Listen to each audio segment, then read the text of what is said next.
ഇന്നത്തെ jail nomination അത് എല്ലാവർക്കും പ്രേക്ഷകർക്ക് വരെ ഇഷ്ടപ്പെട്ടൊരു ജയിൽ നോമിനേഷനായിരുന്നു. കാരണം 9 വോട്ട് 10 പേരെ മൊത്തമുള്ളെന്ന് ഓർക്കണം. അതിൽ ആ ജയിലിൽ പോയ ആളൊഴിച്ച് ബാക്കി മൊത്തം പേരോട് നോമിനേറ്റ് ചെയ്തത് അനുവിനെയാണ്. അനുവിനെ അർഹിക്കുന്നതാണ്. കഴിഞ്ഞ ഒരാഴ്ച അനു കാണിച്ച പട്ടിഷോകളെല്ലാം അനുവിന് ജയിൽ തന്നെ കിട്ടണം. ജയിൽ തന്നെ പോരാ, പിന്നെ അത്രയെങ്കിലും ആവട്ടെ എന്ന് വിചാരിക്കും. രണ്ടാമത് അനീഷ്. ഈ അനീഷിന് എന്താ നോമിനേറ്റ് ചെയ്യുന്നത് എനിക്ക് മനസ്സിലാവാത്തത്. ഈ ആദിലയും പിന്നെ ആര്യനും അക്ബറും സാവമോനും ചേർന്നാണ് നമ്മുടെ അനീഷിനെ തിരഞ്ഞെടുത്തത്. അങ്ങനെ അനീഷും അനുവാണ് ഈ ആഴ്ചയിൽ ജയിൽ നോമിനേഷനിൽപ്പെട്ടത്. പക്ഷേ അനീഷ് ഒരു 4 ആഴ്ച 5 ആഴ്ചയോളം അനീഷിനെ തന്നെ ജയിലിലും ഇടുക. ഈ അനീഷ് എന്ത് തെറ്റാ? ഈ ആഴ്ച അനീഷ് അത്ര വലിയ കുറ്റങ്ങളൊന്നും ചെയ്തില്ലായിരുന്നു. അനീഷ് ചെയ്തെന്ന് വെച്ച് കഴിഞ്ഞാൽ പിന്നെ കക്കൂസ് വൃത്തിയല്ലായിരുന്നു. എന്തോ അതിനകത്ത് വേസ്റ്റ് കിടന്ന് അത് വന്ന് ഡയറക്റ്റ് ഒന്ന് പതിയെ ക്യാപ്റ്റനായ സാവുമോനോട് പറഞ്ഞു. സാവുമോൻ ആര്യനോട് ചോദിച്ചു. ആര്യ അപ്പോൾ എല്ലാവരോടായിട്ട് പറഞ്ഞു, ഇവിടെ ആരാണ് ബാത്റൂമിൽ ഇതുപോലെ ഫ്ലഷ് ചെയ്യാത്തതെന്ന്. അപ്പം അനീഷ് നോക്കിയപ്പോൾ അനീഷിനെ പറഞ്ഞാണെന്നൊരു സംശയം വന്നപ്പോൾ അനീഷ് എന്നെ എതിർത്ത്.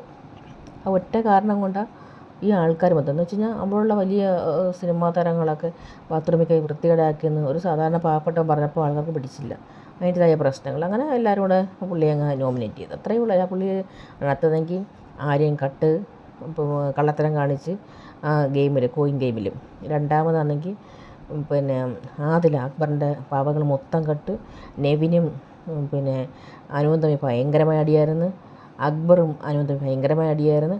ഇങ്ങനെ ആരെയെല്ലാം കാരണം ജയിലിൽ വിടാൻ പറ്റിയ ഒരുപാട് പേരതിനകത്തുണ്ടായിരുന്നു. ഒരുപാട് പിന്നെ എന്നിട്ട് ഇവരെ ആരെയും തെറ്റുകൾ ചെയ്ത ആരും ഉണ്ടാകും. കാരണം ജയിലിൽ കിടക്കാൻ യോഗ്യതയുള്ള തെറ്റുകൾ ചെയ്ത് ആരും വിടാതെ ഒരു തെറ്റ്. പിന്നെ ഈ അനീഷ് കൂടുതൽ സംസാരിക്കുക. കാരണം അയാൾ തൃശ്ശൂർ ജനിച്ചുള്ളതേ.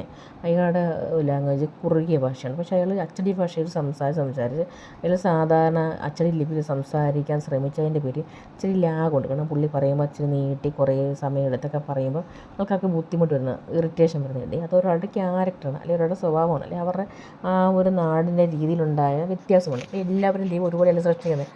കുറവും കൂടുതലും ഒക്കെ എല്ലാവർക്കും കാണും. എല്ലാവരും പൂർണ്ണരല്ല. അപ്പോൾ ആ സംസാരത്തിൻ്റെ പേരിൽ പല ആഴ്ച അങ്ങ് നോമിനേറ്റ് ചെയ്ത്. അപ്പോൾ അതൊന്നും ശരിയായ കാര്യമല്ല. എന്നും ഈ അനീഷിനെ നോമിനേറ്റ് ചെയ്യുന്നത് വെച്ചാൽ ഒന്നുകിൽ അനീഷിനെ പേടിക്കുന്നവർ, അനീഷ് മേപ്പോട്ട് വരുമെന്ന്. അതല്ലെങ്കിൽ പിന്നെ അനീഷ് ഒരു സാധാരണക്കാരനായതിൻ്റെ പേരിലാണ്.